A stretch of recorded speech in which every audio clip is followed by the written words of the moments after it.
Que suis-je, hélas, et de quoi sert ma vie? Je ne suis fort qu'un corps privé de cœur, une ombre vaine, un objet de malheur, qui n'a plus rien que de mourir en vie. Ces quelques lignes griffonnées en 1571 sont celles d'une femme emprisonnée depuis déjà 13 années. Marie Stuart, reine d'Écosse, qui fut l'une des femmes les plus fascinantes de son temps. Durant cette renaissance déclinante, elle a revendiqué les couronnes de 4 nations, l'Écosse, la France, l'Angleterre et l'Irlande. Sa beauté physique et son cœur bienveillant étaient reconnus même par ses ennemis. Poétesse maudite, éphémère reine de France, longtemps prisonnière de sa cousine Élisabeth d'Angleterre, la fille de Jacques V aura connu l'un des destins les plus romanesques de l'histoire. En 1542, le roi Jacques V d'Écosse est mourant. On lui apprend que Marie de Guise, sa femme d'origine française, a donné naissance à une fille le 8 décembre. L'enfant n'avait que 6 jours lorsque son père meurt et 9 mois seulement lorsqu'elle est couronnée reine d'Écosse. Bien vite, Henri VIII, le sanguinaire roi d'Angleterre, qui répudia ou fit exécuter 4 de ses 6 épouses, entend marier son fils Édouard à Marie Stuart, afin d'unifier les 2 couronnes. Cette idée ne convenait guère aux Écossais, habitués aux excès de leurs voisins anglais. Alors, quand le roi de France, Henri II, proposa à son tour une alliance, la nouvelle fut accueillie royalement. Ainsi, en ce mois d'août 1548, la petite Marie, âgée de 5 ans, débarque à Roscoff, sans sa mère, restée sur le sol écossais. Aussitôt, la jeune fille suscita l'admiration, tant pour son physique que pour sa précoce vivacité d'esprit. Les 2 futurs époux sont élevés ensemble à la cour de France et selon la plupart des contemporains, Marie et le dauphin François étaient proches et affectueux l'un envers l'autre. En 1558, à 16 ans, elle épouse François lors d'une incroyable célébration à la cathédrale Notre-Dame de Paris.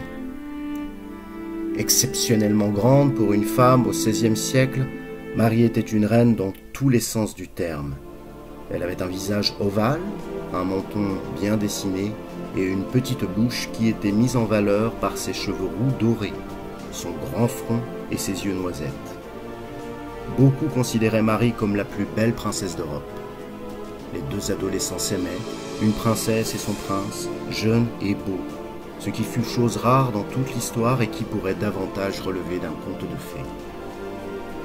François reçut la couronne matrimoniale d'Écosse et, en vertu d'une clause secrète, il fut convenu qu'au cas où Marie Stuart mourrait sans enfant, elle léguait son royaume à la France. Ne dit-on pas qu'un mariage sans intérêt est comme une plante sans racines? Le 10 juillet 1559, François succède à son père Henri II, mort accidentellement à la suite d'un tournoi qui est entré dans les mémoires. En voici une esquisse. Au signal, chacun éperonne son cheval et s'élance. Le choc est terriblement violent. Des cris de stupeur sortent des tribunes. La lance se casse et un morceau vient se loger sous la visière du casque du roi et se plante juste au-dessus de son œil droit. Les barbiers sont chargés de retirer les morceaux de bois de son visage, mais ceux-ci sont si grands, de 5 à 9 cm, que le roi se tord de douleur. Puis la plaie est lavée au blanc d'œuf. Henri II aura ensuite droit à la traditionnelle saignée avant de lui faire absorber un mélange de bitume et de poix. Rien n'y fait, et après une terrible agonie de 10 jours, le roi s'éteint. Ainsi, Marie devient reine de France, tout en restant reine d'Écosse. Un cas inédit dans l'histoire. Malheureusement, cette jeune femme âgée de 17 ans va voir une véritable malédiction s'acharner sur elle. Un nouvel acte de la merveilleuse tragédie se dessine peu à peu. Le 11 juin 1560, Marie de Guise, sa mère, meurt à l'âge de 45 ans, puis c'est au tour de François de la quitter. Après 18 mois de règne, son époux, à peine âgé de 17 ans, se révèle très malade et il est emporté dans des souffrances atroces après seulement 1 année de règne. Marie, qui n'a cessé de l'accompagner durant ses derniers moments en lui prêtant une affection et un amour sincères, ne se consolera jamais de la disparition de son jeune prince. Et il est rare dans l'histoire qu'une telle union puisse être si pure et si tragique. À la mort de François, Marie écrira « Qui, en mon doux printemps et fleur de ma jeunesse, toutes les peines sens d'une extrême tristesse, et en rien des plaisirs qu'en regrets et désirs. Si parfois vers ces lieux vient adresser ma vue, le doux trait de ses yeux je vois en une nue, ou bien le vois en l'eau, comme dans un tombeau. » Suite à la disparition de son frère, Charles IX devient roi de France et sa mère, Catherine de Médicis, prend le pouvoir en tant que régente. C'est alors que, portant les deuils successifs de son mari et de sa mère, la jeune et belle reine rentra en Écosse, un pays qu'elle ne connaissait pas. Quittant Calais, où elle venait d'embarquer, Marie, cette reine poétesse, digne d'un autre temps, écrivit « Adieu, plaisant pays de France, ô ma patrie la plus chérie, qui a nourri ma jeune enfance. Adieu France, adieu mes beaux jours, la nef qui disjoint nos amours n'a si de moi que la moitié. Une part te reste, elle est tienne, je la fie à ton amitié, pour que de l'autre, il te souvienne. »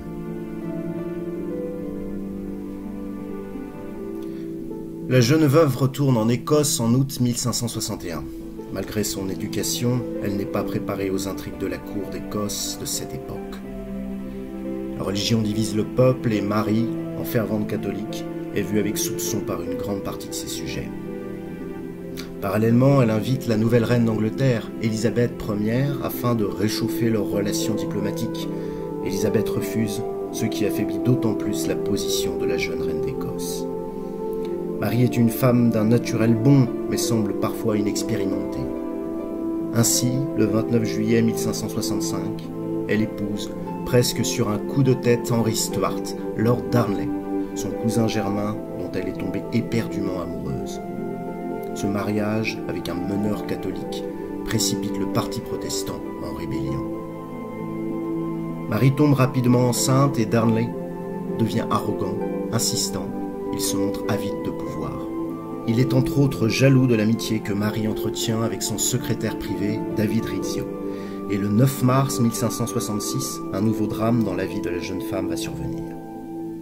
Elle est alors enceinte de 7 mois quand des hommes envoyés par son époux, Lord Darnley, font irruption dans la salle à manger privée du palais. Les cris de la reine retentissent et alertent la population d'Édimbourg, mais, avec une arme pointée sur elle, elle est contrainte d'aller à la fenêtre et de les congédier. Rizzio, son ami, peut-être son amant, est poignardé à 56 reprises avant d'être jeté au bas des escaliers et dépouillé de ses bijoux et vêtements. C'est une Marie à nouveau dévastée qui met au monde en juin 1566 un fils qui deviendra bientôt Jacques VI d'Écosse, avant de succéder un jour sur le trône d'Angleterre à Élisabeth Ier. Mais la maternité ne fait pas oublier à Marie les agissements de son époux et le meurtre de Rizzio. Lord Darnley est retrouvé mort dans son jardin, apparemment étranglé, quelques mois plus tard. Marie fait à nouveau preuve d'insouciance en épousant Lord Boswell, 3 mois à peine après la mort de Darnley. Le mariage divise le pays et les lords opposés à Marie et à Boswell signent un acte pour les dénoncer. Arrêtée par une confédération de nobles écossais, Marie est emprisonnée au château de Lochleven, situé sur une île, une situation digne des contes et légendes. Elle fait une fausse couche et perd des jumeaux, puis abdique le trône d'Écosse en faveur de son fils Jacques, âgé d'1 an. L'année suivante, elle parvient à s'évader et court se réfugier en Angleterre chez la reine Élisabeth. Un ultime faux pas. Marie Stuart est une réfugiée très embarrassante pour la reine d'Angleterre. Elle est alors placée en résidence surveillée où elle restera 18 ans. Elle devient alors malgré elle l'instrument de tous les ennemis d'Élisabeth qui devenaient de plus en plus nombreux. Au cours des années où Marie Stuart est emprisonnée, 3 complots sont mis à jour qui ont pour but de mettre en liberté la reine d'Écosse et de détrôner la reine d'Angleterre. Élisabeth se sentant menacée, Marie est jugée et condamnée à mort. Le 8 février 1587, il est 10 h du matin, Marie choisit de porter une tenue rouge sous sa robe d'apparat.